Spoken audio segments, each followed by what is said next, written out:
The path to champions begins right here. Heroes will rise, legends will be created, and then 10 of the best teams in North America, Latin America, and Brazil will meet on this stage to do battle in this arena every single week. And, guys, you know, I'm trying to get all enthusiastic about this, create this like dramatic intro, and all I see in Twitch chat is, where's Tarek? Where's little bro? Is Tarek asleep? You know what? Let's just get this out of the way right now. Bring him in! Yeah, that's right. There's your Tarek now. Here he is. Go ahead, wave to the camera, Tarek. Go ahead, take him out of here. He bothers me. It's infinite viewer glitch. Anyway, don't worry, folks. That coach room is going to be starting in a minute. But for those of you at home, let's get this show started.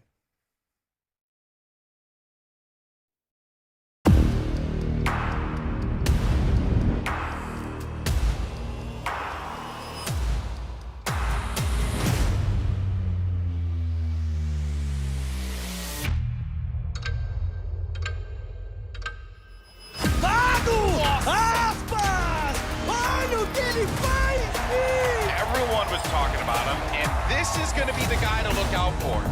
Too much Cryo again. Does this guy miss? Does Cryo ever miss? No, he doesn't. Essa hora fez escala bem, faz duplo abate, vamos, Fogão! Se acaba tempo e leva!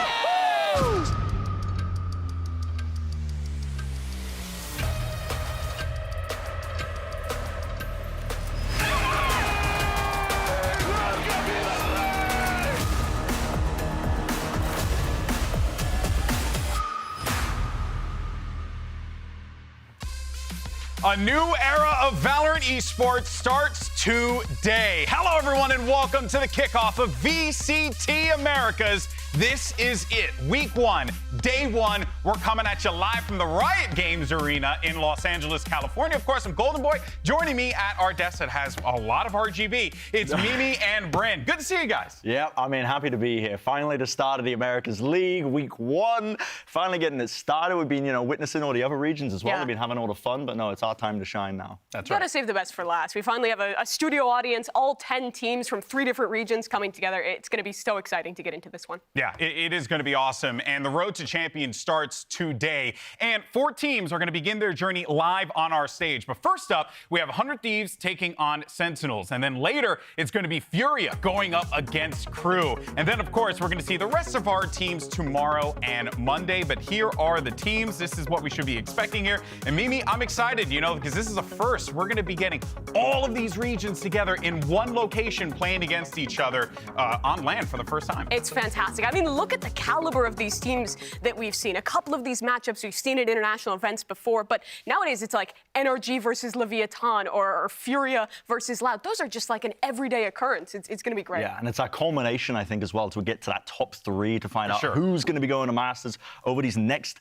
9 weeks as well. That's what makes this truly exciting as well, because there's so much uncertainty. Listen, we got top teams. Yeah. You can make, the expected predictions, but I think ultimately anything can happen over those 9 weeks. We could be sitting here, who knows, listen, Cloud9, they might have turned it around by now, I don't know. Who knows, man? Anything's possible. I really do want to do a check-in 9 weeks later, see where we are. But I'm actually really glad that you mentioned that, because over the next 2 months, we have 10 teams that are going to be competing here with one singular goal: make it to Champions LA in August, and find out how we get there in this quick VCT explainer.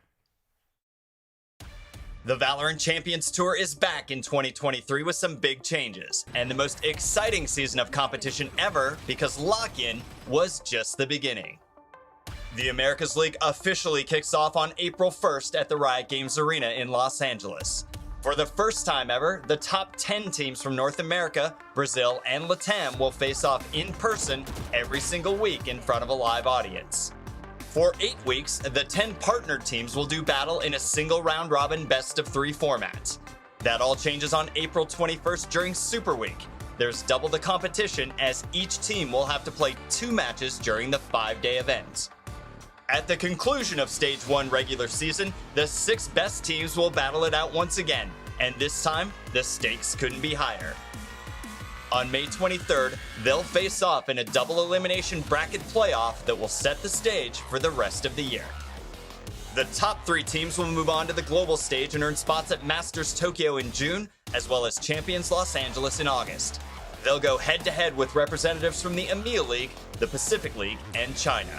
But the season isn't over for the 7 remaining teams. On July 15th, they'll fight for survival in the Last Chance Qualifier, and the winner of this gauntlet will qualify for champions. Find out which teams dominate the server and who can claim the title of Best in the World. For all the latest news and updates about VCT Americas, go to ValoranEsports.com and follow Twitter.com/ValEsports_NA. All right, well, heading into today's opening matches, there is one important thing that we do have to note, because we're going to be playing on patch 6.05. So there have been some tweaks to raise, but the real headline here, folks, is that we got ourselves our very own LA agent. We have none other than Gekko. It actually sounds funny, like US agent, LA agent. That's a comic book reference. Okay. In case you guys didn't get it yet. I didn't get it. Gekko, though, really excited. I mean, we got a long 9 weeks. Gekko, excited to see him. We've been seeing him a lot in EMEA. He's been getting a lot of play. Yeah, I've been surprised by how much these EMEA teams have been playing him. I felt like his use case was kind of niche, but with Moshpit being really strong against KJ ults and some interesting stuff kicked up, there's been a lot of teams trying it out, Brent. Yeah, there's been some cool, innovative stuff coming out from a lot of these teams, like Angel as well. He's like looking like a lonely kid just bouncing the ball against the wall to play with himself, but he's doing this one, but it's obviously just to pick up his orb, some innovation there with the Gekko being played, but honestly not a lot of success as well. Yeah. He is playable, obviously, in all of the leagues as well, so we might see him in the Americas, but I think the stats across the board tracked is like 36% win rate for Gekko so far. So not a successful opener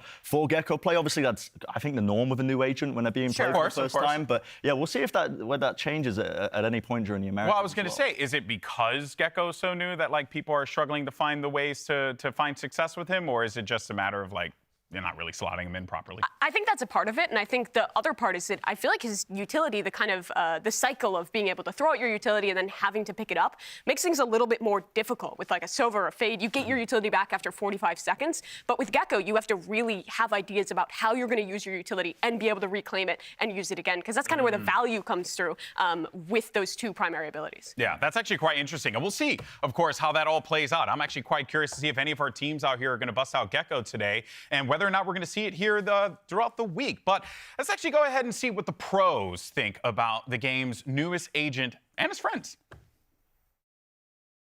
With the new agent Gekko being introduced, I think he's a very unique initiator. I think he's from LA, which is really cool. He just throws these little dudes around and it's so cute and sick. Gekko. Es divertido. Me gusta mucho las animaciones, creo que es de los más divertidos que tiene. Mis habilidades favoritas de Gekko son Wingman y DC. Which just kind of acts like his drone, but it kind of acts like a Reyna eye, so if you're in like line of sight of it, it'll like blind you. Tiene el Wingman, el pac. Plants the bomb and defuses the bomb, which is really good in clutch situations, so it's nice. I think Wingman is the cutest thing on the planet. Sim, a gente tem nick pro Wingman que é o Fuleco, o Fulequinho, né? Pelo Mundial de Futebol que aconteceu no Brasil, o mascote. One is like a big molly that pops after a certain amount of time, does a lot of damage, really big area. And then his ult, I think it's called Thrash. It's like a little thing, you like drive around like a sky dog and then it'll detain you if it hits you. Ele consegue deixar a pessoa retida pra você matar ela na faca, que vai acontecer muito no campeonato, com certeza. I think he's really good for defaulting because you can pick all his abilities up every 10 seconds and reuse them to clear more and more space. Mas é basicamente isso. Eu acho que ele é mais forte trabalhando em equipe. Individualmente ele é bem ruim. Feels really good. It's hard playing it solo initiator. In terms of Gekko fitting into compositions, people might try to experiment on maps like Icebox, where you're trying to plant the spike, and sometimes like that character can kind of like feel like they're going in just to plant and then they end up dying. No, creo que es muy fuerte por el tema de que se nerfeó la raíz hace poco y justo entró el Gekko, y el Gekko como que llega a hacer el mismo rol que la raíz, por el mismo el boombot que llega más lejos lo hace lo mismo como el boombot del Gekko, hace lo mismo y lo hace más lejos y lo puede agarrar, entonces yo creo que es como un buen reemplazo de la raíz. Eu acho meio arriscado os times começarem já a usar Gekko, mas existe um mundo que sim, às vezes alguém tá jogando bastante com ele e achou alguma coisa assim muito forte ou já quer colocar jogo pra surpreender. Eu acho que pode ter a chance, mas eu acho difícil. Well, we'll just see. Maybe someone will unlock the potential of Gekko.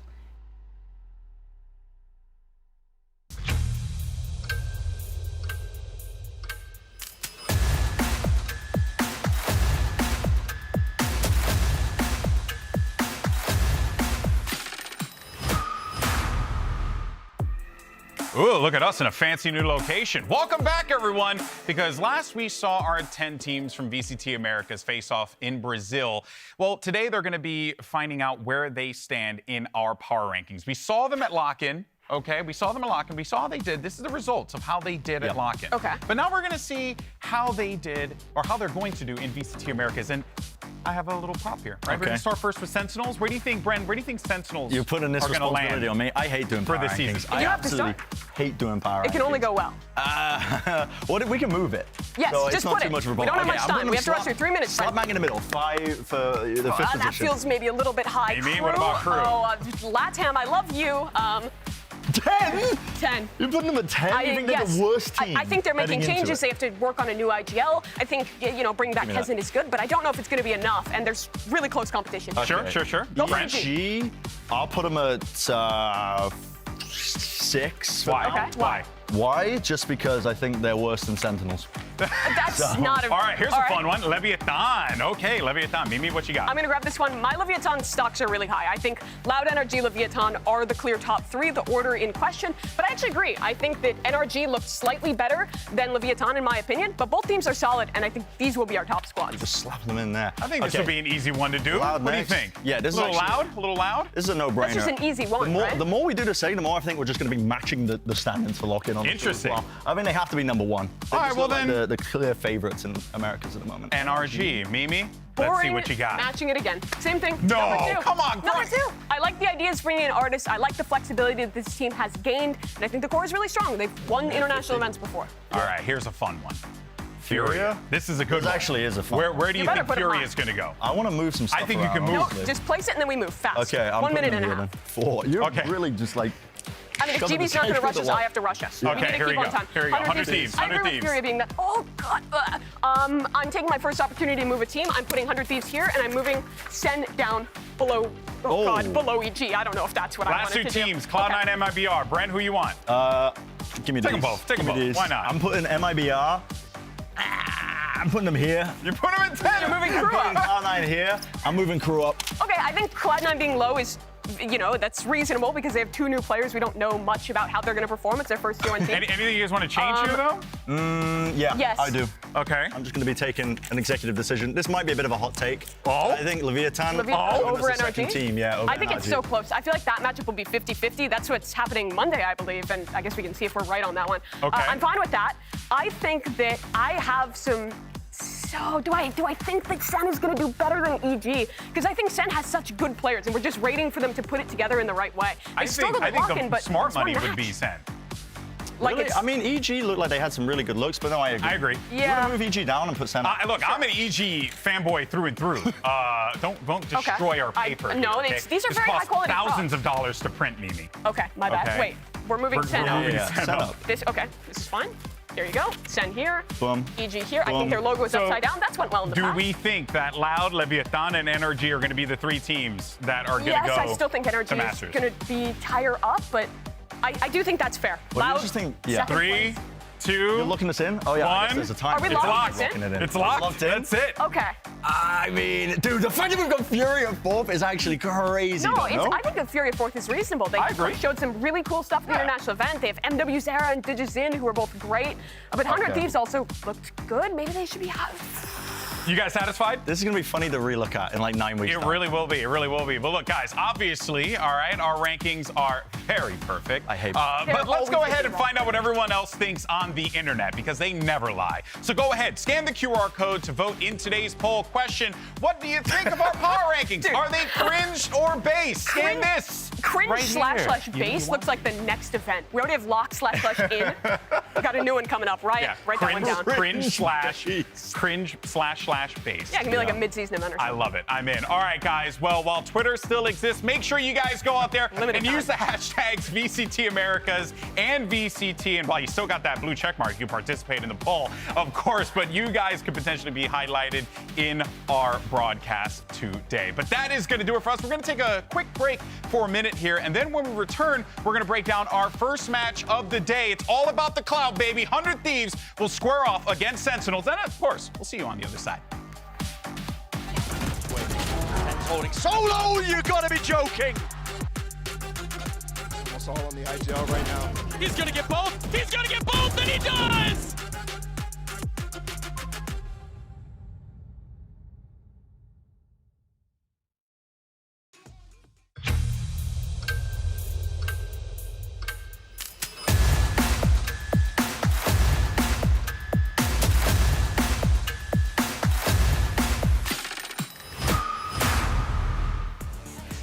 Welcome back to day one of VCT Americas, and it's time to set the stage for our debut match between 100 Thieves and Sentinels. And look, here's the thing, right? Both of these teams super clouded, all right? We all know this, sure. right? They have a lot of followers on the internet, all right? They have an army of fans on social media, but neither one of them, I felt like, really lived up to the potential that I'm sure they set for themselves at Lock-in, especially talking to the teams, Brent. Yeah, I think it's a hard task set out for them as well, because in Lock-in, they ended up going out to the eventual winners, which was Fnatic, right? So, I mean, Sentinels, we only saw the one match being played by them. 100 Thieves obviously making it a decent way through, but pretty battered and bruised before they even made it to Fnatic. And even then, it was, you know, a very one-sided map 1 and a very close map 2 at the end, which they're going to be kicking themselves. But ultimately, what I think that both of these teams are going to be setting out to do over these next 9 weeks is finding their identities and fixing a lot of those problems that might have just surfaced at Lock-in and finding the right ways to move forwards with the roster themselves, because they are talented. They've got players with incredible potential. It's just how you end up making it work as well to try and finalize and make that top 3. Yeah, and I think in history, you look at the two organizations here, and this is like the clout matchup, the top of NA. But for both these teams, it's really a new direction. For Sentinels, it was an almost complete rebuild. And for 100 Thieves, it's trying to slot a new player in and, like you were saying, find their identity. Yeah, well, let's go ahead and talk more, though, about, you know, this 100 Thieves lineup as well, right? And what we've seen in the debut. Because this team, right, they showed us that, you know, like, as far as the skill goes, we know that it's there. We know that the talent's there. These players are absolutely filthy. But there definitely was some roadblocks that they were facing at Lock-in.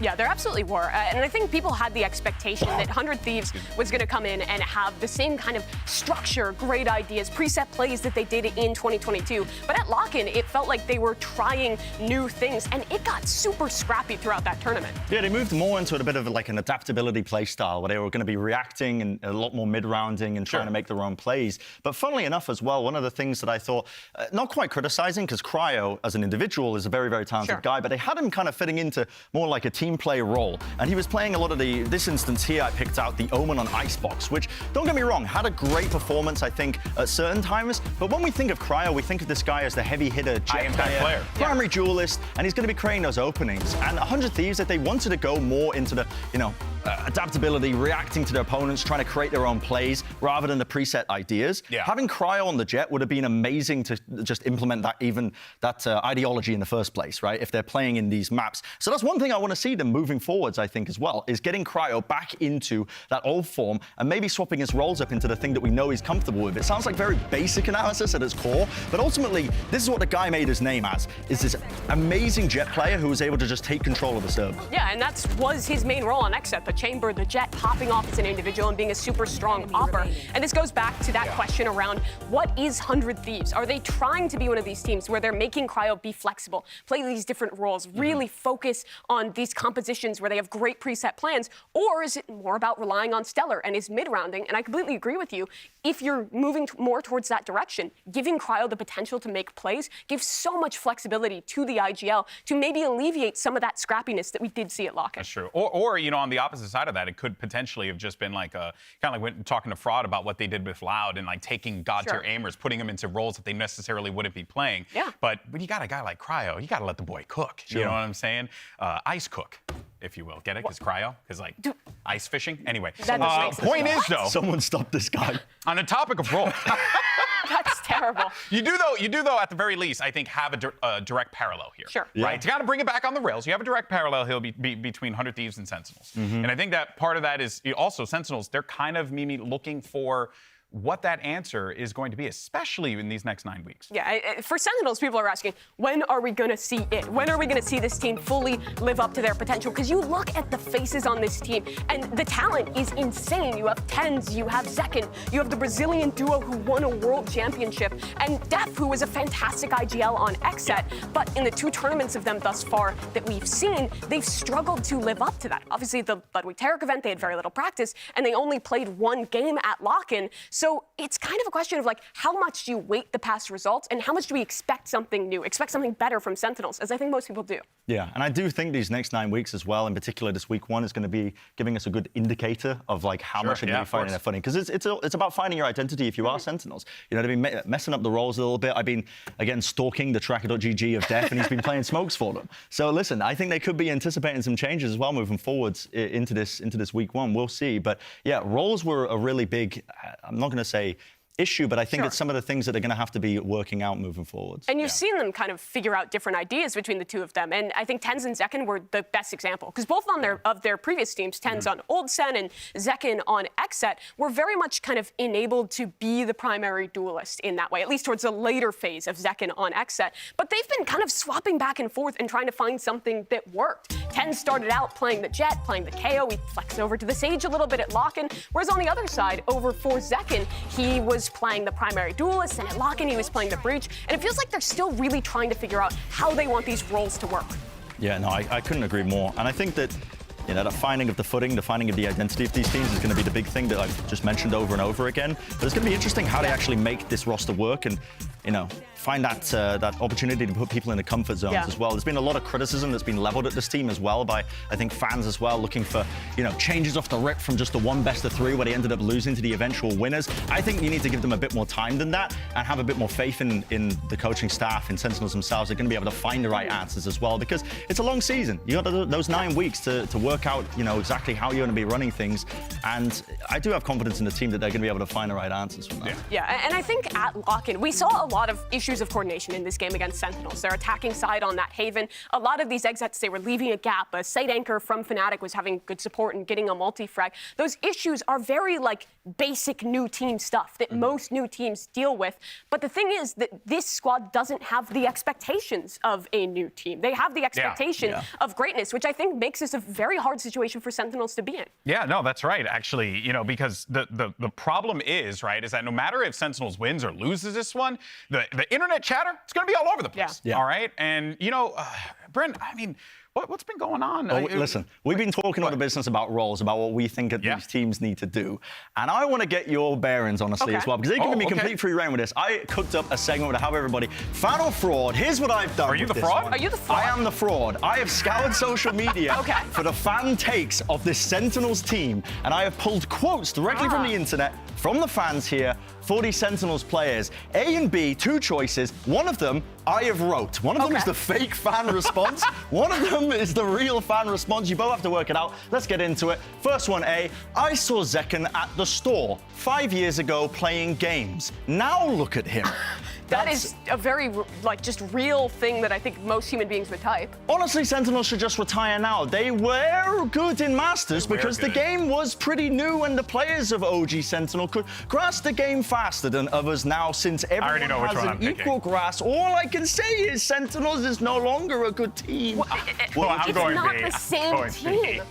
Which one? Okay, I think you wrote B. Because I think I think B is the fan. I think our fans are really intelligent and they wouldn't do that. Reveal it. What is it going to be? That's the real one. I know this one. I did not write this one. That was a fan who wrote this one. Okay, next quote. Move on. Run it up. Let's keep doing this. Okay, let's start with A here. I don't understand why they don't host play with Tens on Duelist. I don't see anyone else getting 120k on aim labs at all. Seems like waste to me. If he's on KO, I don't know, just my opinion. And then B is, I'm getting Reykjavik vibes from SEN. I love it. Which one is it? A or B? I'm moving it along. I'm going Reykjavik, bro. For what? For what? The fan?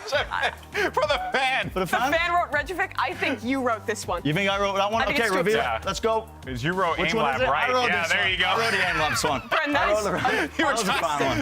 That was a fan one. Okay.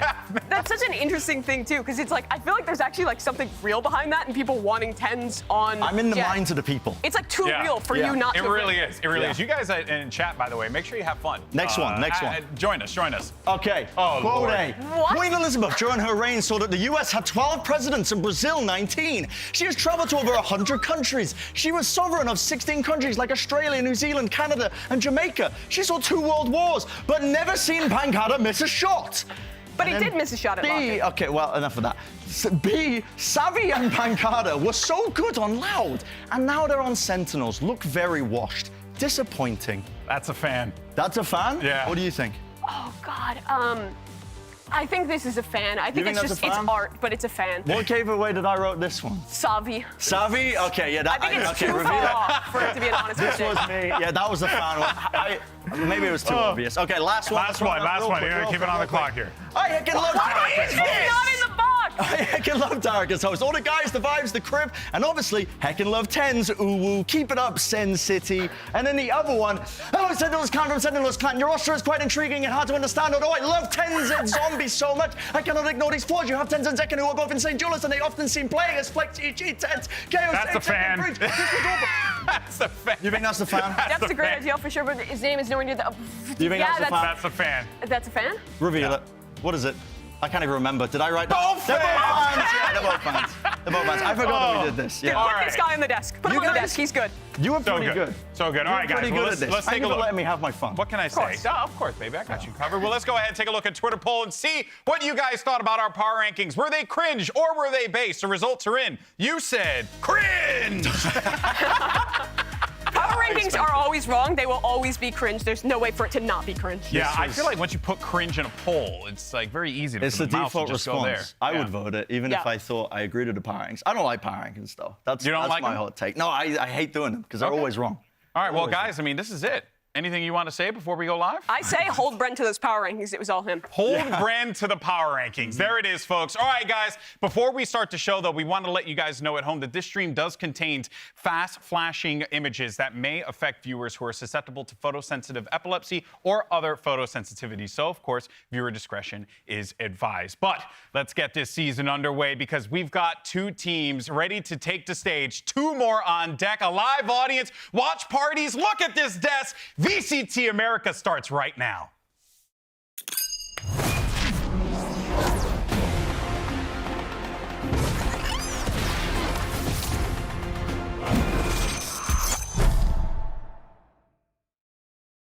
This has been my dream for a very long time. I've been watching League of Legends since I was 11 or 12. It means a lot to be here now, where I watch like my heroes grow up. I'm excited to play a league on LAN with a crowd that's finally on our side. Todo el torneo me pone ansioso porque es un sueño realmente estar acá con los mejores equipos.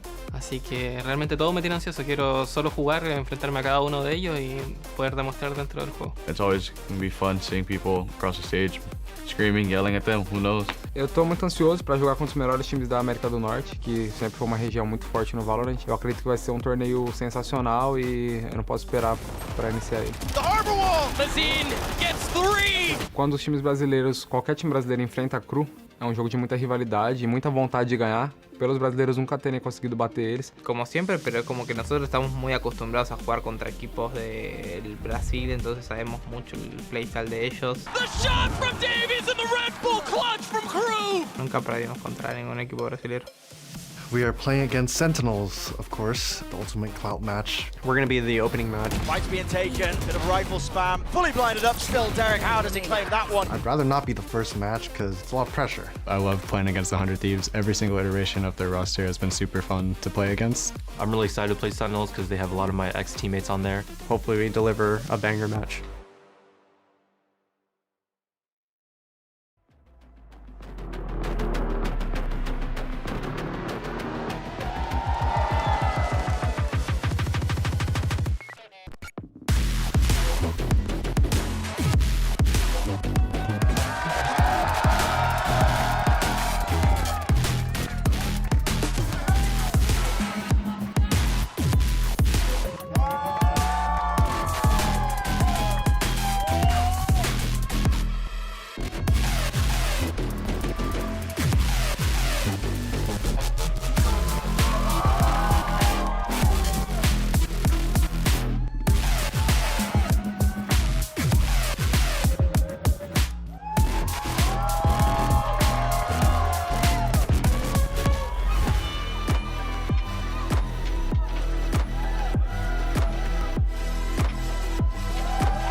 gentlemen, history will be made here today as we start VCT Americas. The journey begins for both of these teams. Sentinels versus 100 Thieves, two clouded organizations, lots of fans anticipating this one, and the pressure definitely on all of these players on the stage, Mimi. Absolutely. This is a classic matchup, but this time it's with new rosters, it's with changes, but it's with those same pressures. And for the first time, this rivalry will be played in front of a North American crowd, That's which so makes cool. it so exciting. Yeah, I didn't even think about that. Like, we've been doing the VALORANT for so long, and we haven't really had opportunities to do VCT events out here in the States. And now here we are. We got a crowd. We had an awesome, what is it? The block party. The block party out there, that yeah. was sick A out lot of there. cool Like, people. yeah, it was fantastic. look at Look at all that, those guys. beautiful people in there. Oh my gosh.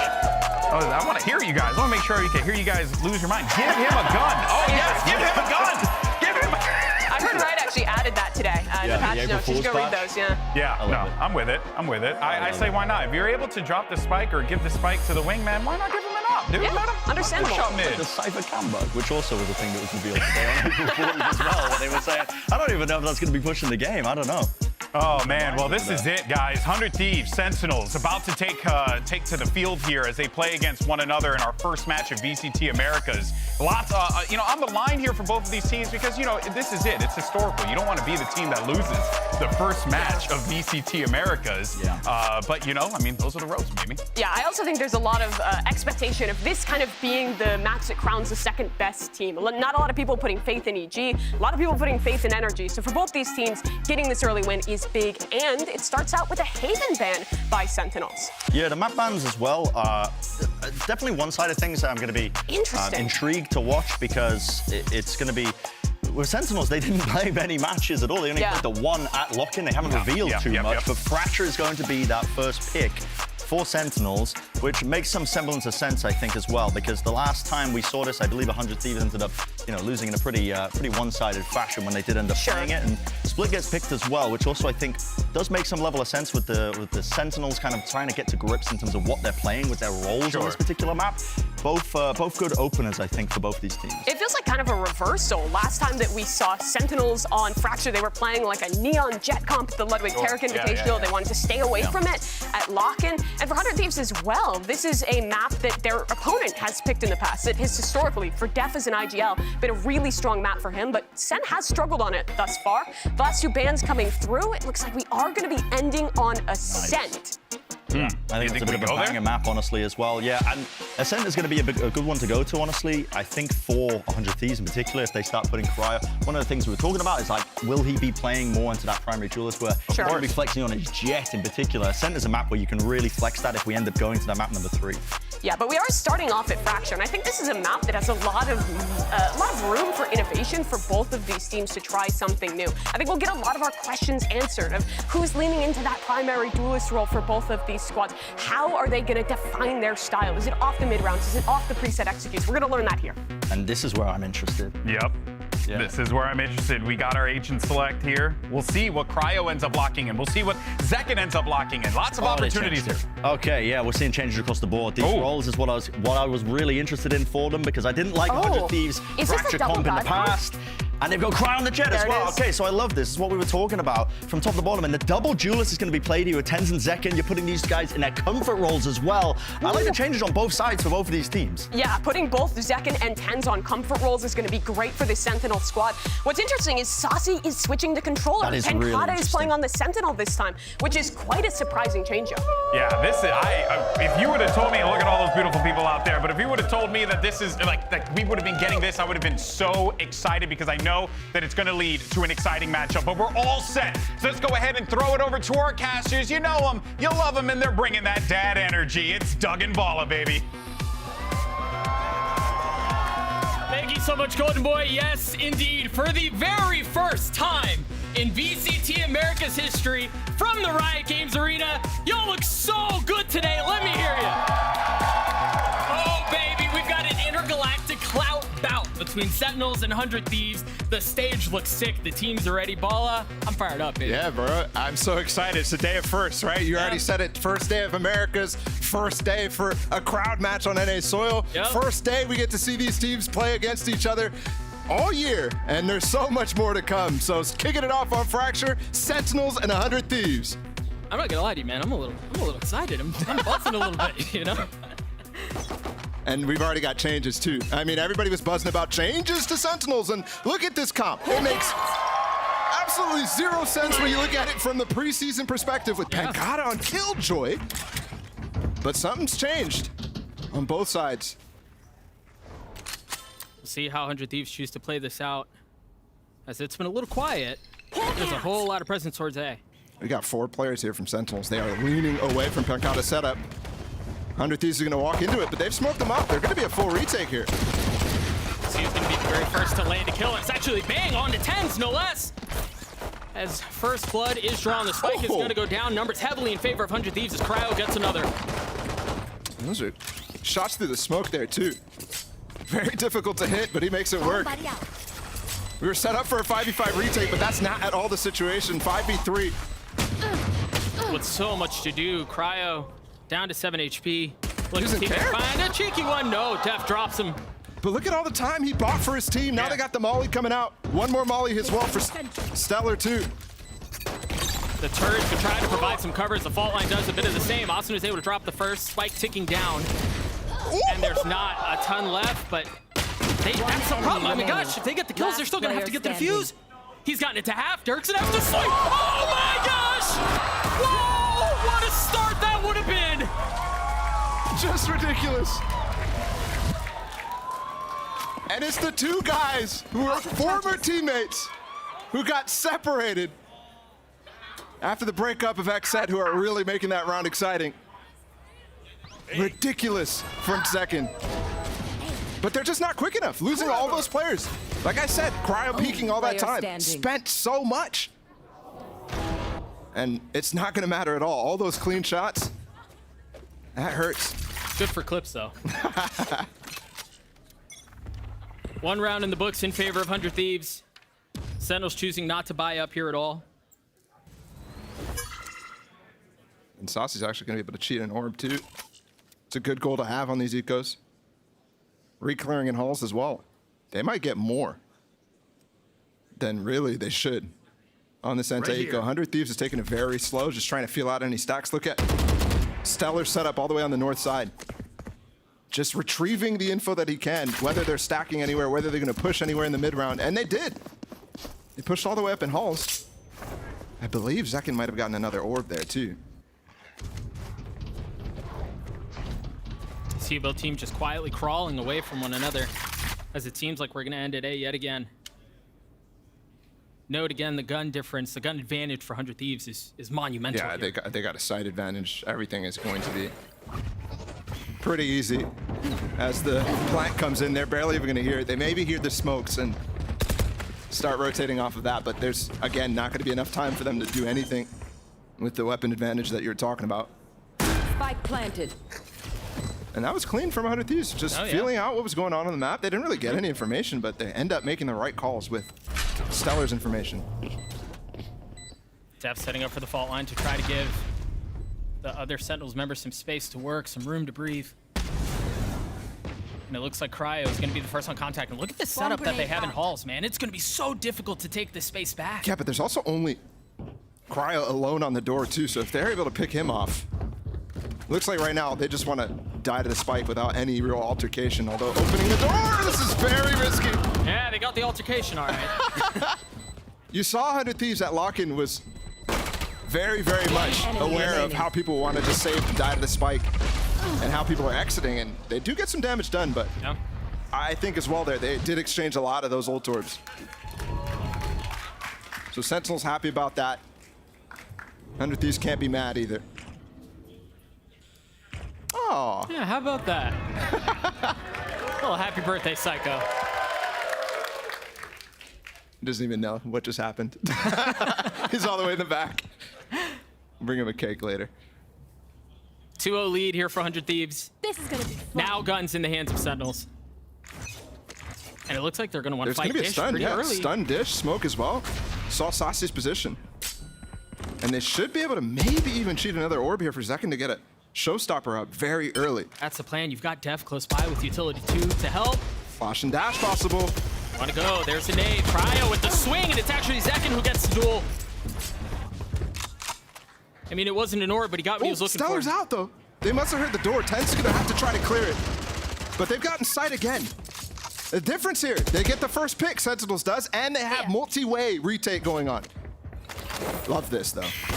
Look at him pushing into spawn. Austin is in a really good spot to help as well. They might leave the planter alone. That's a little sketchy.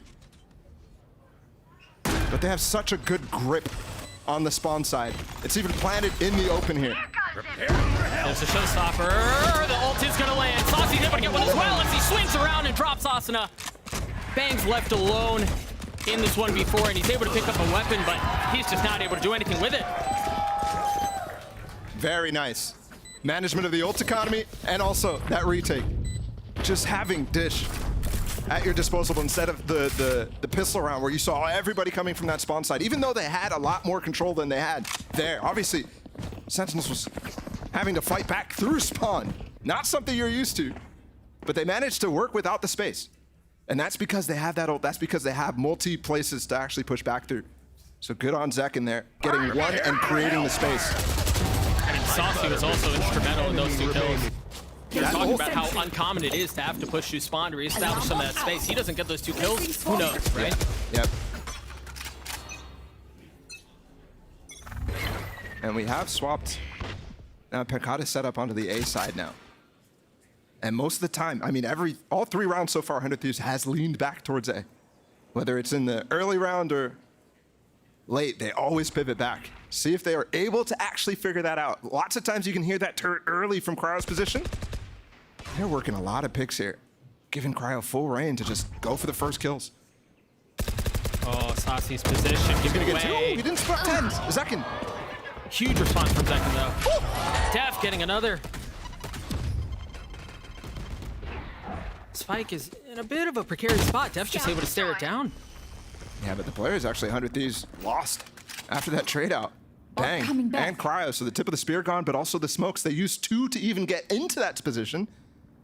They don't really have much more to get through. They don't have anybody to really dive with the flashes. Spike acquired, but where do you go from here? You go forward. That's exactly where you go. Zekin falls.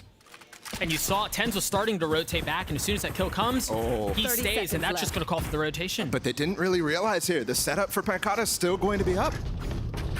It's still going to be up. With 20 seconds, they're going to go into the meat grinder.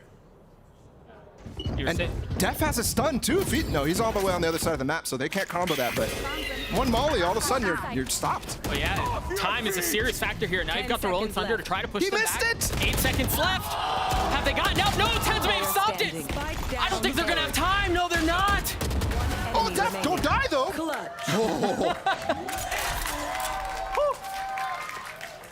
But again, Balla, to go back to what you were saying, that molly, the setup from Pancada is just enough of a wrinkle in the plans to really set everything sideways. And it's so far back that like you can't really do much to damage it unless you're taking halls early. Yeah. So 100 Thieves with the jet pick that they're going for Cryo. You can see a little bit of the weakness. He kind of, in a sense, is forced to go for those kind of dry peaks with the kit that he has. He doesn't have the boombot. He doesn't have the nade to hold space. It's much, much more difficult to go for like a halls push right at the beginning of the round. And Sentinels is continuously cheating on the setup of Pancada. Even with 4 rounds in a row of 100 Thieves ending that way. Derek's able to get one. You've got the blades online for Cryo too. I mean, they're just taking that fight. That's the second time you've seen Def peek that angle out of tower. This time, he's the guy who gets put down at the hands of Derek. So they're recognizing where he's starting to peek from. Saucy's gonna have to fill that space, but no more stun on this, so the execute can come without any hindrance. I've got your trail. Seeker's invested. We got the zoomies to go to. And the nade, I believe that was intended to bounce off, but either way, not finding its mark. They're going to get their way out onto the site, but Zekin once again from up top drops Cryo. Ten's getting another as the line holds fast, the line holds strong. 2 pistols left for 100 Thieves. Should have picked up that Phantom that Saucy had up in tower. Yeah, bang, scooped it up. Where was Def's gun? It's tough to say. With 35 seconds left, they still have the spike in tow, but can they find a way out? Can they even get 30 seconds to a position where they can plant the spike? Ten's providing all the suppressive fire he can.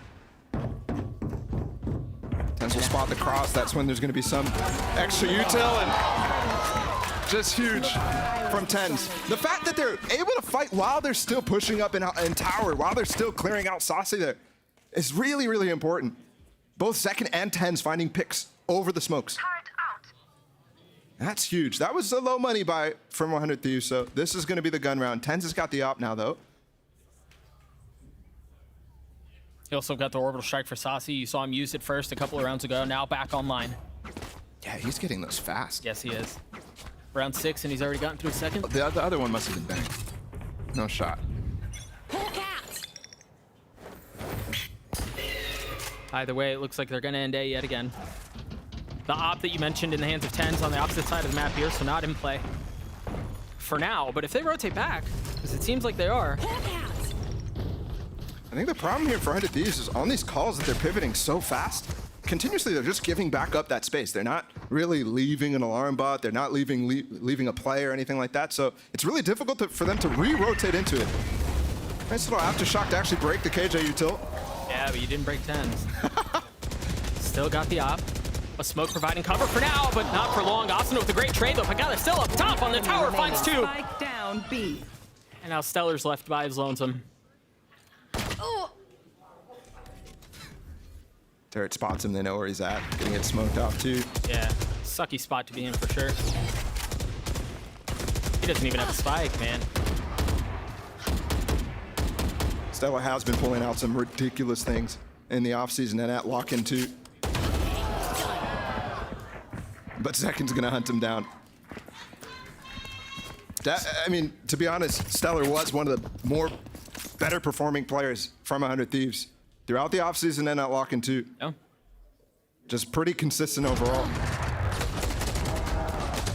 That's huge. Again, just swapping Pancata's position so many times. And this time they have a little bit more feints too, with Tens floating on his side, with Zekin being there really early.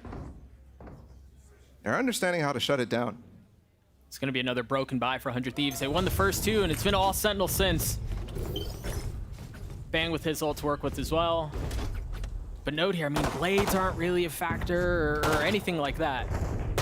We got an early timeout coming through for 100 Thieves.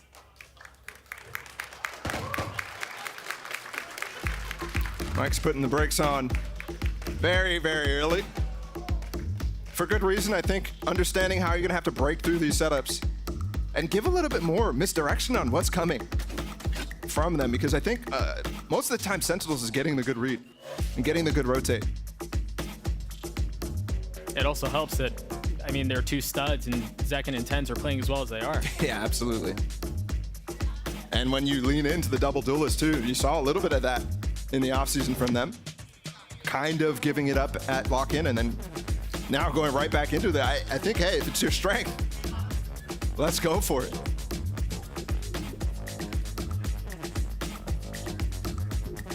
Again here, 100 Thieves get the first 2 rounds, and Sentinels has just really had their number ever since. This will be the second broken gun round, or broken buy round, excuse me, that we'll see out from 100 Thieves. And while there was some interest in how they handled the first, again, the blades aren't really in play here. They just don't have nearly as much to work with.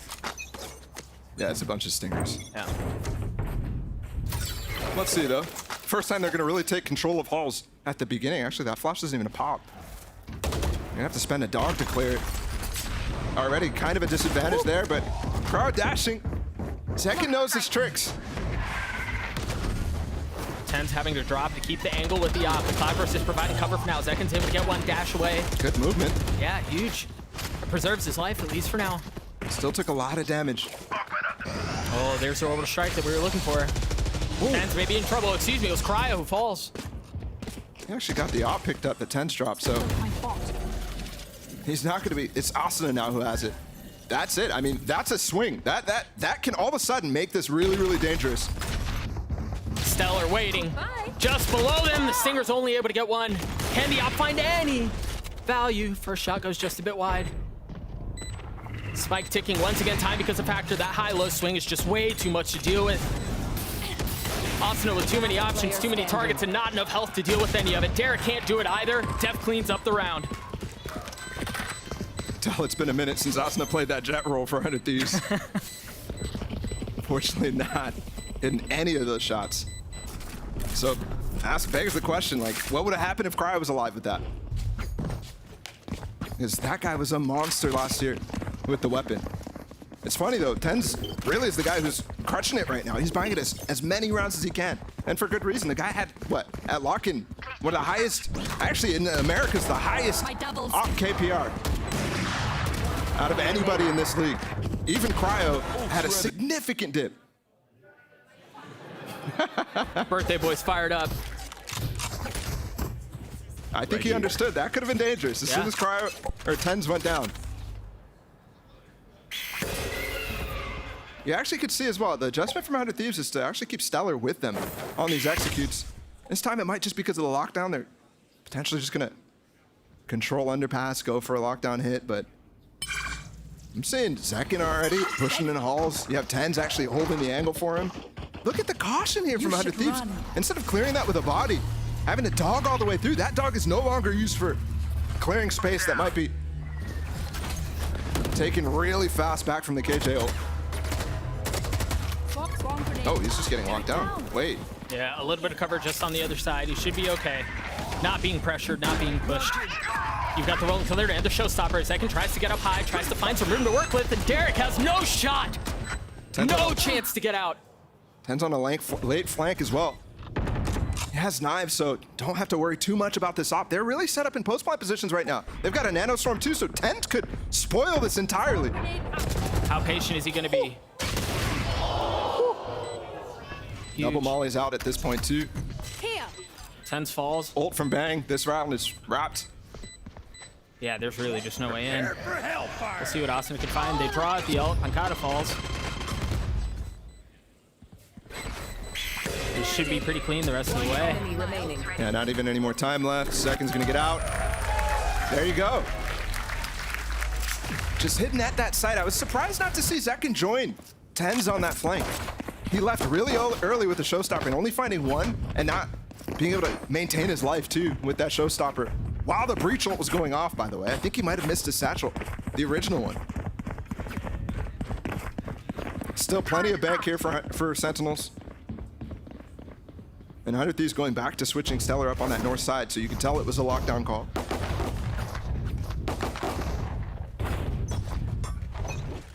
They've got the breach ult too. Last time they breach ulted on the A side. Stellar may be in trouble here. He's getting pushed from both sides. Yeah, satchel in from Zekin. I've got your trail.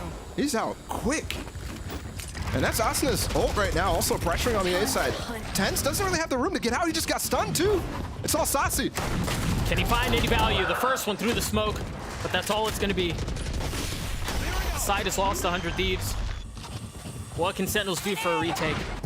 The nade right at Asna. He's got to back it up. The flash to try to keep them at bay, at least momentarily, at least temporarily, as the spike continues to tick. Ooh. A lot deeper lockdown than normal. Breach ult coming in though. They're going to try to cancel it. No, Derek has a pocket he can play in. But they're not breaking it yet. He can just play back there. He's going to be safe. They're going to drop down onto Derek, and yeah, Stellar's in trouble here. I don't know that he's going to be able to stop it. Yeah, he doesn't have. Oh wait, they didn't stick. They didn't go to half right there. This is huge from Stellar. Can he pull off the clutch? He's just trying to hold it back, but he's got to swing out. There's no way. Stellar gets 3. That was so close. Got the defuse still though. That is ridiculous. Just ridiculous. Just not enough time though. You saw how long it took him to actually take that fight. He knew he had to get that kill in order to get the second, but yikes. One enemy remaining. I mean, you didn't even really know what was happening in that situation because it was so close. We're talking fractions of a second. Absolutely. I mean, it looked defused on the bar. Yeah.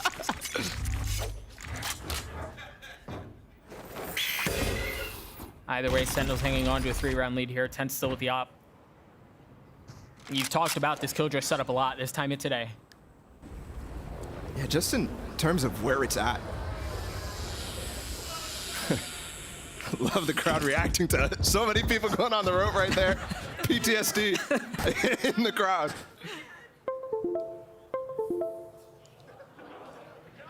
Right there. A slow push out from Dish. Stellar, the only one not close by. We'll see how they pop out of here. Again, they have a Guardian, they have a Stinger, and then pistols. Stellar's the only one with they haven't cleared him yet. A proper Vandal. He's on the opposite side. Asuna getting the first. How does that work? Zekin's still getting kills through the smoke, though.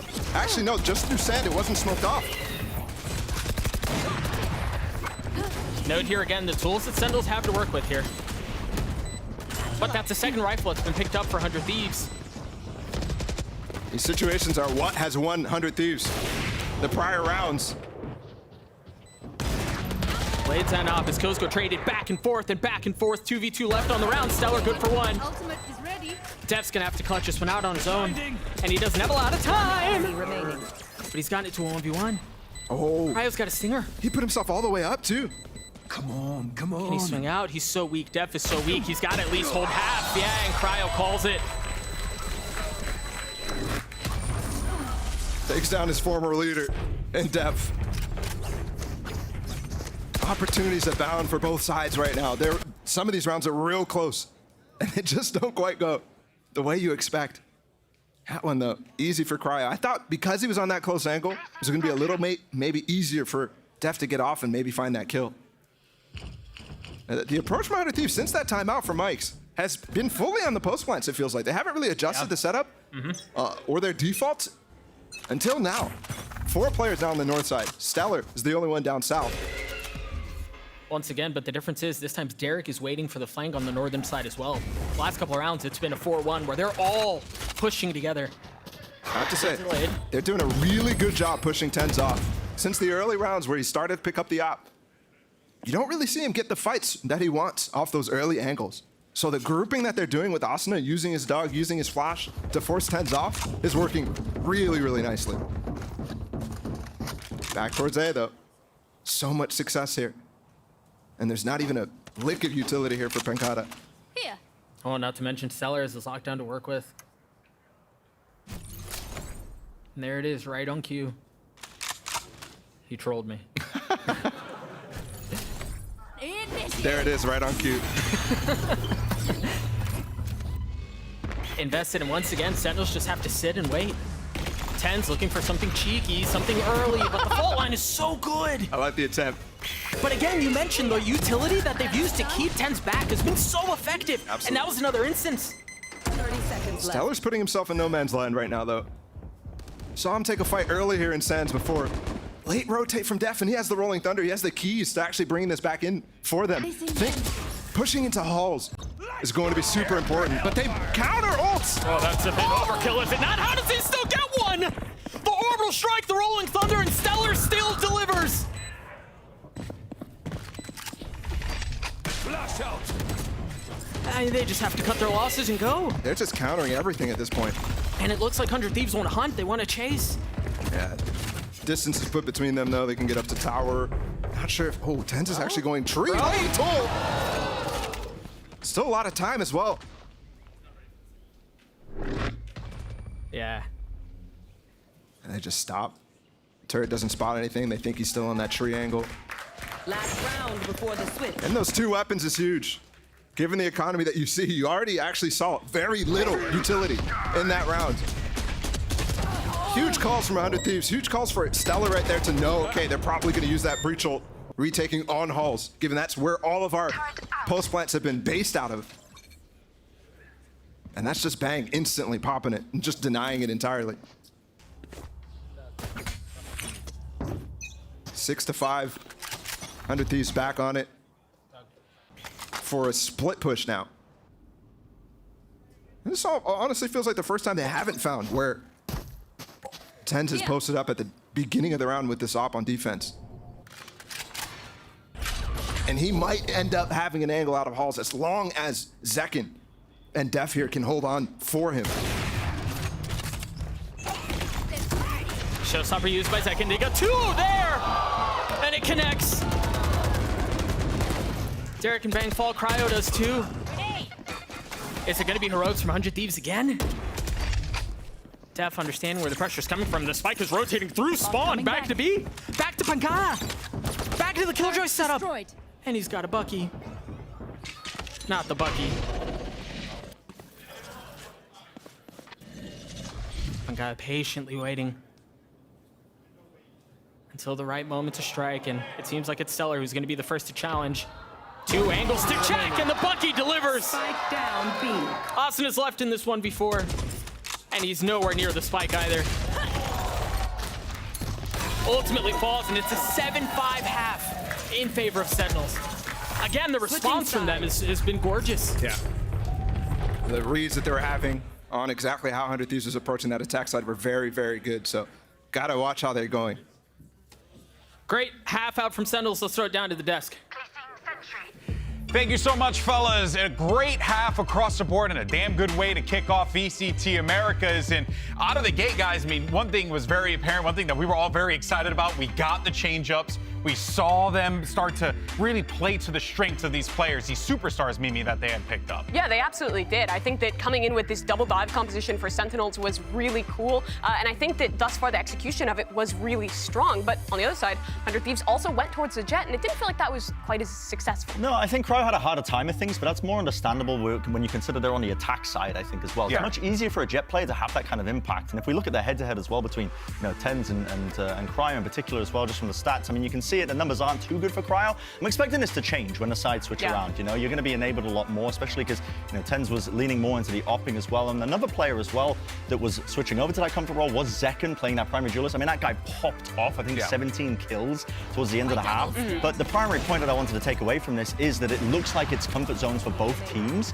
and you're probably going to start to see it really just pay off in the second half. Yeah, I absolutely agree. And what I was really impressed with by Sentinels was their coordination throughout this half, particularly on their retakes. A lot of 100 Thieves' game plan, I felt like, was leaning a little bit more towards these preset executes, getting space on that one, and finding sight to be able to hold the post with their ults and with their utility. But Sentinels was great at finding these high-low swings, using their 2 duelist players together, which really was an issue, both at Lock-in and at that Ludwig Tarek Invitational. It seems like the team is finally comfortable together. They're showing discipline. Like, no matter what the fight is, whether the guy's got, a Sheriff or a Bucky or a Vandal, whatever, they're showing discipline, and that is part of the reason why they are up right now. But this is still going to be anyone's game as we get ready for our next half of play. We head over to Fracture with Bala and Doug.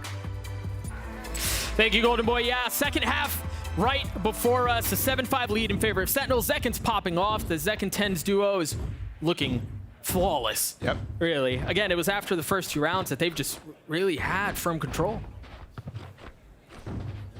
The setups that they were going for, the cheating that they were doing with Pankada's setup as well.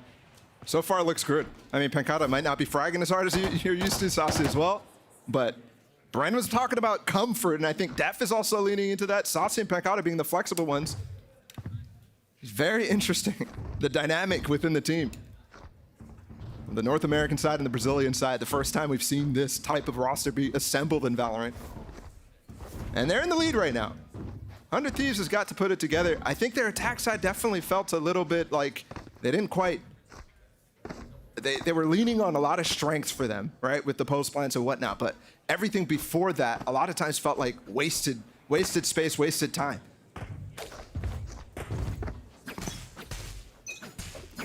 We'll see if their defensive side looks any different, as it seems like they're very intent on pushing, on crunching. This time it's going to be on the southern side. Pankada does the same. He gets out just like we saw Stellar do a few moments ago. This is left to sight. Actually, both sides open right now. 100 Thieves with the good understanding of which side they're actually going to continue pushing in with Asuna. Already getting the jump spot there. Zekon just went so aggressive, understanding that they're going to have to fight for this area of the map. Tens is with him. Tens is with him. Again, the duo. Zekon the first to fall. Tens tucks tail, run away. Talk about one-sided approach to the retake here. 100 Thieves has to barrel their way through holes. It's only Bang on the other side of the map. Tens clean for the first, finds cover, at least tries to, and the Cloudburst stays alive with 3 HP. I mean, there's nothing there, and he gets a second. Asuna finally stopping his antics. Cutting an end to it as Bang finds one too. The swing out from there is Bang with the second. 2v1 here, Def once again. Left alone in this, and Asuna cleans it up. Huge. Retake again, relying on these late round situations. They'll get the defuse. And that's just everybody from Sentinels actually kind of overextending, at least the duelist duo of Tens and Zekon. They tried to fight for halls, Tens has to back off. right? That you can't fight with him. Yeah, 1 second dies. Yeah. They didn't have the utility to really do much either. Zek instantly satcheled into that. And Asuna just playing very cautious. And Pancata all up in front there. You also had Tens re-push into Sands to try to keep them in halls. Didn't quite work out. But you can tell that was very clearly their plan, right? Like contain, fight for Hall's control, and try to go through it that way. Just didn't read the situation, like how many players from 100 Thieves were going to be inside of halls. Or from Sentinels. Once again, we're seeing aggression towards the southern side of the map. This is crazy. I mean, this is not very standard for 100 Thieves, both on the meta side and also for them too. It has gotten them 2 orbs very early on the anti-eco, denied what Sentinels might have as one of their round win conditions. And they're actually holding both sides exactly like we just saw from the south side. This is completely unconventional, completely novel.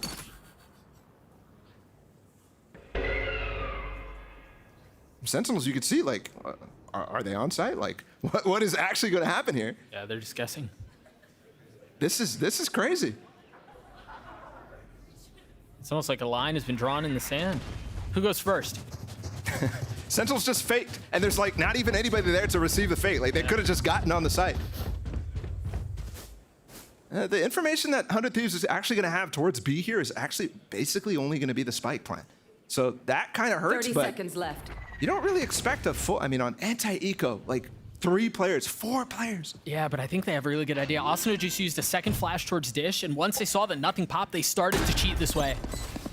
So they're here. They weren't here in time to deny it, but they're close by. I mean, for risk on anti-eco, this is huge. Yeah. I think even Second has a stun nade trained on this stairs push. It's not going to come out early. Yikes. Bulldog finding the first. This Cryo tries to go aggressive, but Tens gets 2 with the Sheriff. He gets got a third! Man, that guy's good. Bang trading it back though. Tens not able to find the 4th. There's Bang with 3 on the round. Can he find another? Yes, he can. 7-7. That was a very dangerous approach from the anti-eco by 100 Thieves. I think initially my idea was, okay, this is good. They're denying the 2 orbs on the south side of the map. That was an up trap from Tens. Getting over the smoke again. That's jeez. Not, I mean, we've seen so many kills coming from that position on both sides now of the map and of the half. And it's somewhere you have to be a little bit more cautious of, but obviously there. Sentinels the guys with the low econ. And he was playing aggressive in their own spawn, so not quite what you're used to. Again, the south side push. 3rd round in a row.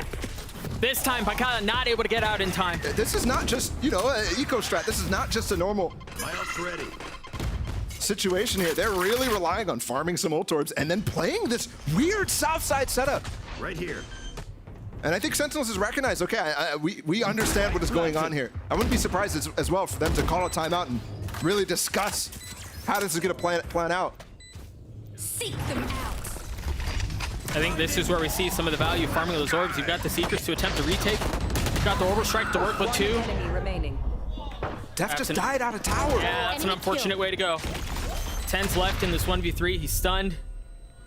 It's got to half, and Cryo should be able to stick it. Yeah, 10's just going to try to save the weapon. And 100 Thieves takes the lead right back. This is mind-boggling how this is working right now for 100 Thieves. Just very unconventional, as you're saying. And like I said, this is a good time to really understand the situation for Sentinels. I think the players, how they've called so far, Def has gotten a good understanding. You see how Second and Tens are both pushing up into spawn deep and fighting what is only Stellar coming through that A side in A spawn. That gives them all the room to work with and fight both the arcade push and the... Actually, it's only the tree push, honestly. But you could just barrel through so hard. Finally, it's going to be something different here from 100 Thieves. And you could see they were ready for this push. 10 deep box in spawn. Expecting the aggression that did not come. Yeah, Pancata's scared of that north side push again. Gonna walk in tree this time. A standard round for once. And it's all the guns up, so huge swing round. Note again the blades from Tens as he tries to find high ground. And Sasi's able to poke Cryo out. to try to find another. Tens eventually does fall. Spike planted. Spike planted. And now how do they keep this? 100 Thieves with numbers advantage. Going to attempt to retake this, and they don't have any ults to work with. They do have a ton of utility in their name, though. Oh, they're really focusing on trying to get Stellar a pick there. On to Zekin. Oh, Zekin's timing here may be huge, but Stellar shows up at just the right instance. Last Now player Sassy trying to dance around the utility. He's got no mollies. No. He's got no teammates, too. He's able to stop it. He did get to half, but it's still a 1v3, yeah. The hope was momentary. And that is going to be a pretty substantial lead here for 100 Thieves, given the money from Sentinels. They did get that plant down. They do have 2 big ults. Actually, it's kind of huge from a couple of players. Second and Saucy have, for sure, a full buy. They might go for it with the ults that they have. Taken out. More kills through smoke. And you can see the importance that they were putting on Stellar actually going to be able to find a kill on that flank. They had an Asuna flash go in. They had a stun as well from Derek. And he just took it slow. Zekin, with all the noise happening on site, realizing, just needs to be patient himself. Timeout called from Sentinels.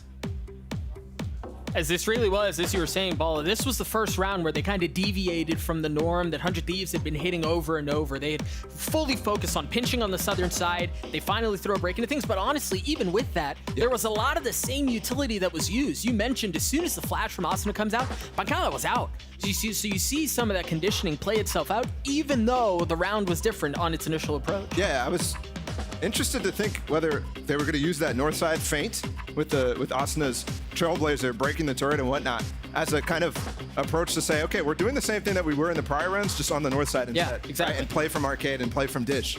But obviously that one, like, just on think about it as a concept, is not as strong, right? The dish retake would be really terrible. The arcade one will be okay, but you kind of have to hold on to tower in that case. Otherwise, there's way too many tools to play from, especially if you have spawn. So you could tell their hesitance to even go for it. And instead, you play standard after breaking the utility. And again, standard again for 100 Thieves. Just getting up the ults, getting cryo now the op. Things can start to roll. I think early game plan from 100 Thieves there was great. Good credit to the coaching staff to come up with that one. I mean, the true test is on how they adapt, how they adjust on the other side of a timeout. You're absolutely right. What can Sentinels do with this Rolling Thunder? What can they do with this Orbital Strike? Good microwave on site. And not do that. And they heard the door, so you can see Zekin's following up that Rolling Thunder right now to try to find cryo, but Stellar's gone unchecked as well. He can just pop on the other side of the smoke, and they don't know that he's there. He delivers again. Cautious now, but he's not. One enemy remaining. Doesn't matter. Asuna too. Spike down A. Everybody combining. Info gained on Pancala as well. Last one in, over and over.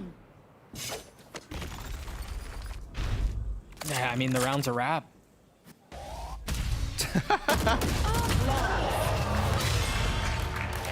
First flawless comes through. 3-round lead in favor of 100 Thieves. We're not getting the message. And this should be it. Okay, they'll be able to buy some. Yeah, you might see some light armor vandals, that sort of thing. That's definitely caught on since Fnatic's win at lock-in. Yeah. For almost all the regions that we've seen so far. Happy about that one. And they needed it. To continue this barrage from 100 Thieves, this is very strong. You understand the amount that was going in on that sand push. Asuna being able to contribute, and then Tens as well, not really feeling the Rolling Thunder at all in his position. It's only 2 Vandals bought in. Zekin and Tens. What can the mischievous duo do with that? Right now, walking slowly towards the other side.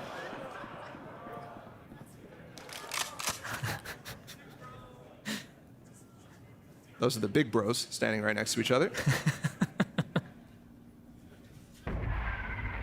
That setup intended to find any pick on arcade. Nobody's walking up in that direction again. It's going to be over towards this B side.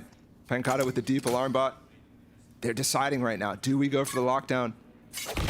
on this eco, and is gonna choose not to, but he is staying in underpass. If they get the site, which they do, once again, 100 Thieves is giving it up. They get into some trouble here. I'm looking at that north side push that's coming in right now. If they can actually find something, especially push 10s off, then all of a sudden they have the room to potentially break this from Pancada. They've pushed him off, but he stays alive. Again, no, those are the two rifles. Eyes fall on them. On 10s, and he delivers again. He's gotten 2 on the round. There's no way in. They have to fall back. They have to honestly save. That's crazy. Enemy remaining. That is crazy. The decision there from Sentinels. You could tell what was going on. Okay, are they going to leave this site again? Are they really going to do this when we have lockdown? No tools from Bang to be able to use that either. Austin just picks up the op and saves. Thrifty. Big response out from Sentinels too. And that's not the round you expect them to pull it off in. But for them to stop the bleeding, because it'd been 5 rounds in a row for 100 Thieves. I'm a little concerned if that's what it takes, right? If that's what it takes, a lockdown. Obviously, that was still an eco round, but just the amount of thought that went into it to be able to take that round back. And is that tool even going to be available to you for the rest of the game? Because Bang is going to get up on his orbital strike soon. You gotta be careful here. They may have trap for the southern side. Derek's playing up top with the Rolling Thunder. If the flash gets info, they're gonna want to go. You can see they're waiting for it. The Trailblazer cleared, and there it is. The Rolling Thunder dropped in. They're going to rotate right into it. The reinforcements are coming. The Showstopper invested, and he gets a kill, but it traded right back. A 4v4 here on the round as there was so much setup, and just one body dropped on either side. And they heard the rotation, I think, from Asuna. Falling back off of sand right now. That's why they're re-clearing in this space. The explosive start comes to a screeching halt. Note here, Derek is the op. And he's still playing close by. Saucy with the 2 smokes. He just marked where he's going to smoke, so Derek might be able to get shots over that if they go up on top of the site. But other than that, he's going to be locked out. Oh, he sidesteps it! Not able to get the kill! The movement there from 10s is just phenomenal.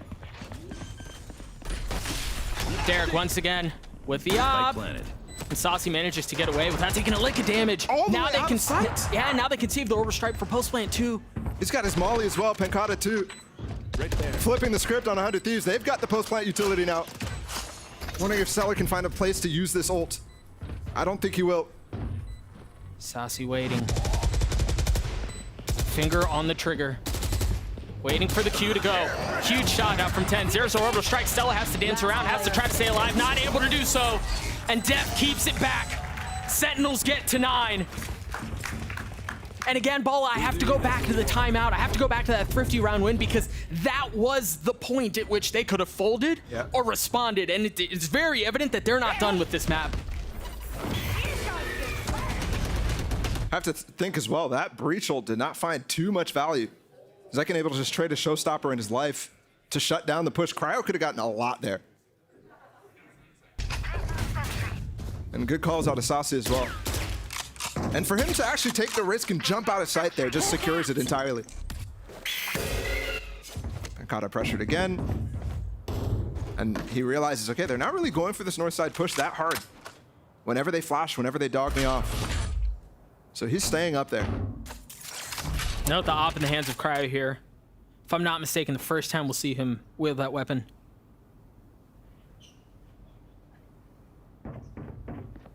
And it's all quiet on the attacking front for now.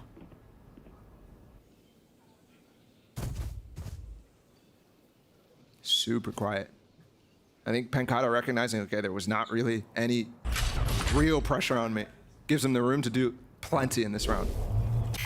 Flash and Halls gets info. Asuna now on notice. That might pull out some smokes from Bang. You're absolutely right. There it is. 10's going forward. He's actually not using. He's completely saving it for a full retake. Stellar as well with his ult. They could use this preemptively even. 30 seconds left in the round.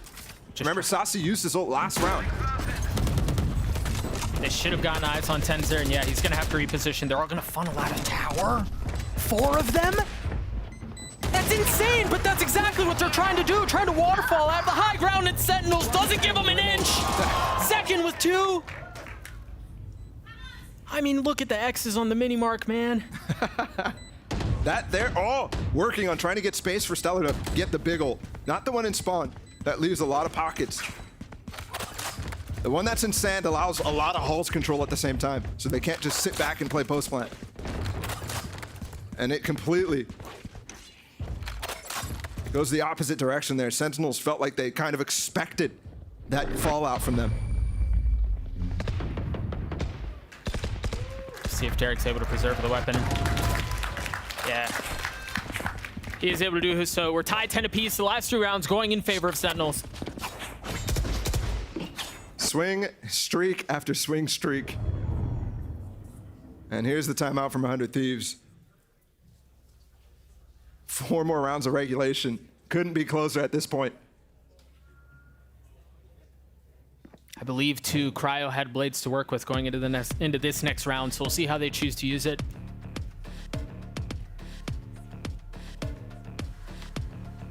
And you can also remember, they completely abandoned that unconventional approach at the beginning of this half. You can tell that was mainly to get a lot of ults up early, to get the economy rolling early. And ever since then, it's just been raw fracture gameplay and strategy.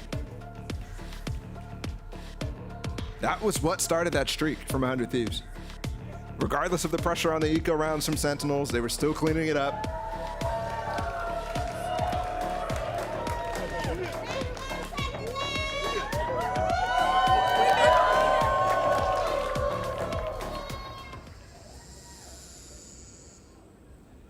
Early on here, and again, I want to take a moment to check into the ultimates that both teams have to work with. The blades are online for Cryo. Bang has his orbital strike to work with too. While Tens has some of his own, but he's got a Vandal. You can't imagine he'll use his. Key players have all the util that they need. Stellar's got all of his, Asana's got all of his. Cryo's blades, and again, it's going to be aggression from 100 Thieves as they want to fight. They want to create some space for Cryo to work. The Trailblazer paves the way, and there are 2 people coming across ropes. Once again, Sentinel showing that they're willing to take the fight, but Cryo punches him back. They've got the orbital strike too, and that's going to cut him off. This Cryo, once again, trying to find elevation to find another kill. Look at these retake mollies as well that Stellar has on tower. They could be full, confident. At nobody playing up close tower while they're all coming up through tree right now. Oh. Huge positioning out from Stellar. He can find so much value, but every single bullet goes wide. What more can they do? Tens dancing around the smokes, reestablishing presence in the space. And of course, he does pop the blades. And there they are first. 2 more right around the corner, and not able to find any of it. Can't find how to do it. He's got it down to a 1v1. The swing out is there, and Derek responds. Holy moly. What a huge round from 100 Thieves, coming out strong again, with Crowd just pushing out the same spot that he normally is. Just straight down out of halls. There the follow-up with the stun, the brim ults as well. Players coming off the rope, that timing could have been more perfect. And Derek, the safe pair of hands, the clutch man on this team.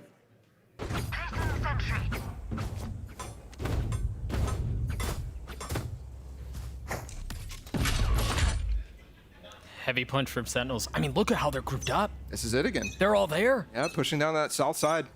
Crowd's got the ult, or the op, so he's not playing super aggressively, but just trading util. And 100 Thieves just back off. Here. 100 Thieves happy to get a nade out, get a stun out that early. Just by feinting, just by pressuring a little bit. But this is a full XX, so they've got to be getting a molly down. They've got to be getting this aftershock in. They won't. He's actually out in the open. Dude, when you have Tens and Zekken both just running at you on the other side of a cloudburst and a fall line, what do you do? They've got the breach ult off of that kill too. And it's pushing into spawn. I mean, they're just so decisive in their plays. They're so confident in how they want to play this out. 100 Thieves left with 3 in the round, and the spike ticking away. Austin is going to have to push his way forward. Time not on their side. That's a 2 missed mollies, actually. Austin not able to deliver. 4v2 now. in favor of Sentinels, and that might have been the cue to just cut losses and go. Save the op, save the Bulldog. Doesn't mean you can see it. They don't have much as far as money goes. Austin and Derek can scrape together something, but Bang is definitely hurting for economy. They're chasing though, trying to find this op. This is only a Bulldog from Stellar. If anything here, you want to come out with Stellar going down. Oh, this may be a problem. They're chasing him and he's failed. What? The guy's fully running. That's so big. We're now tied at 11, and look at the money situation for 100 Thieves. What should have been a rifle and an op. Now is a judge and what, some pistols? Can't use that yet. And they honestly have to play for OT. After losing that, they've got to play for OT. I'm seeing a judge from Derek. Those things can do crazy things in these late match situations. Where's he playing at? It is just completely a gamble here from 100 Thieves, and Sentinels might have just taken the bait with Asana's flash through drop. 100 Thieves are here. They've got many close by. And it's gonna be difficult to deal with, but Asana with 2 bangs, one of his own. Down A. Again, the gun difference here should be the equalizer. Did he get anything? No, he didn't even get a Vandal. Look at this fast from Derek though, he's gonna get up close. The information given from Asana dropping back right there. I thought for sure they were both going to try to head off the arcade flank, but Sentinels makes the call to fall back into this. And unfortunately, without gathering a weapon there, you don't give them too much chances. Right. I mean, that was such an instrumental part in being able to secure this round, and it's obviously far from done. But that certainly would have helped things. 40 seconds left in the round. Sentinels now establishing presence and control on A. Gonna get the spike down as well. Here momentarily, and 100 Thieves none the wiser. They even gave Saucy the spike there, transferred it over. Note here, Saucy has no armor. I like this from 100 Thieves. The spike, the thing is, it's taking so long to go north side, but they're both gonna be able to recover guns. Those were not thrown off the side. That could be the difference maker here. Asana's a little weak, but Saucy is too. Saucy's got a molly though. They've got a molly on the spike as well already from Tankata. They gotta pick this up. They've gotta go, and they've gotta go fast. Eric has a bit of utility to work with. Saucy now stunned up, 72 HP, time ticking, and they don't know he's there! They never cleared him! Saucy gets 3! Sentinels take the lead back! The Brazilian duo on Sentinels. Finish him off. On a round that could have gotten really, really dicey. Are so reliable for this team. Yes, the majority of these rounds, the majority of this game, we've been singing second and tens' praises. But when you see that situation, when they switch to Portuguese, lovely thing to watch. Op in the hands of Cryo, 100 Thieves. Facing a map one loss.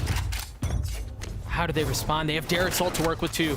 No cheeky south side pinches, nothing aggressive. Look at Cryo creep. The flash. This looks like Saucy's pinched right now, but there's a great smoke from Tens to get him out. But get him out where? Inside of drop here? Yes, they have 2 players in halls. Yes, they can go for an A pinch. But Stellar's up here. He's going to follow up on the dash. He's swinging. He's looking for it, and he finds one through the smoke. The Rolling Thunder now invested. Spike push back. And I don't know that they can really rotate out. With a minute left in the round, their options are to go back towards A or push into the op from Cryo. Oh! It's a missed shot! And he thinks the rotate's coming in too. He's falling completely off. He's not going to be here in time at all to hold on to this. Sentinels with the game in their grasp. And again, the silence on the map, deafening, is neither team willing to make a sound. 30 seconds left in the round 2. All the onus is on Sentinels here to make a move. 30 seconds left. And there it is. They wait for the fault line. The smokes are out. Second to first to dash, and Derek glad to respond. But the spam leaves them worse for wear. But Bank's playing on the other side of the smoke. You'd never expect that. They're traded back and forth yet again. Spike does go down. Once again, Cryo still has that up. Spike planted. A miss early on, but can he deliver the second time around? Asuna already opening the door, pulls Pancata off, so it's the Brazilian duo again to hold on to this game. Saucy's in a tough spot here, and he's depending on the timing of the swing, he is going to get some help. Flash is going to get some info, but they still don't go. They're still patient. And they don't have any more utility to work with. Saucy's able to get the first King Cryo, clutch it out! No, he cannot! Saucy with 3 and Sentinels with map 1. Those two to close it out in that fashion. 2 2v2s in a row. Making it count. The Brazilian duo at Sentinels. Showing us why this roster's put together. Coming out with map 1 right away. That was their pick. We're moving on to split next. That's 100 Thieves' pick, but that was a close game to start things off, and you can see Sentinels leaning into their strengths. Yeah, and for good reason. I mean, again, we'll take a look at the scoreboard here in a minute, but second and 10s combined for 50. So you've got that duo, and then you have Saucy and Pancada, and you go, yeah, okay, I get it, right? Like, I get why this roster looks so good on paper, and I get why people are so excited for this squad. Few questions answered on what the approach is going to be for Sentinels. But still more to come. I cannot wait for the next map. I cannot wait to see who's going to step up. I think some of the creativeness that we saw from 100 Thieves is definitely leaving me very interested on what the future of this squad looks like. For example, even just the basics, even sticking Cryo back on that jet instead of Raze on this map makes me think they are as well finding their comfort zone. Yeah, absolutely. And again, I mean, it was close, right? We saw both teams like trade momentum, trade blows. They were very decisive and aggressive in how they wanted to play their map. They had a plan coming into it, and you saw there were some instances in which delivered and then others in which it faltered. But either way, you see the strength of both of these teams. And honestly, given the fact that this is the very first match, I mean, what a way to start. So good to see Tens on land again as well. We saw him a little bit of lock-in, but it was way too short, way too sweet. And now we get to see it again, extended, and you can see the form, you can see the expectation behind him. Was the face of VALORANT for so long. Back on the stage again for an extended period. It's all about the duos here. Map 1 goes in favor of Sentinels. We're gonna throw it to a break. We'll be right back.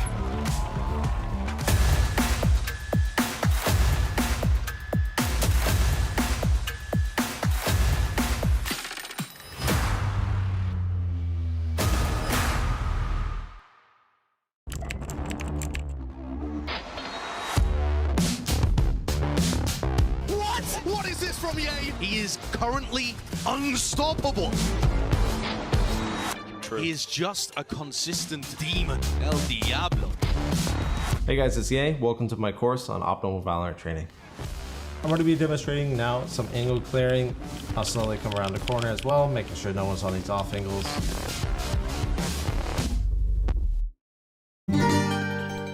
Senior Mayor, with this tower, I will make Pisa world famous. And you? You can see towers like this in Rome, in Venice, in Florence. But this one's round. No, I don't know. Maybe a Red Bull will help you see it from a different slant. Yes, I got it. We'll build it like this. Perfetto! Red Bull gives you wings.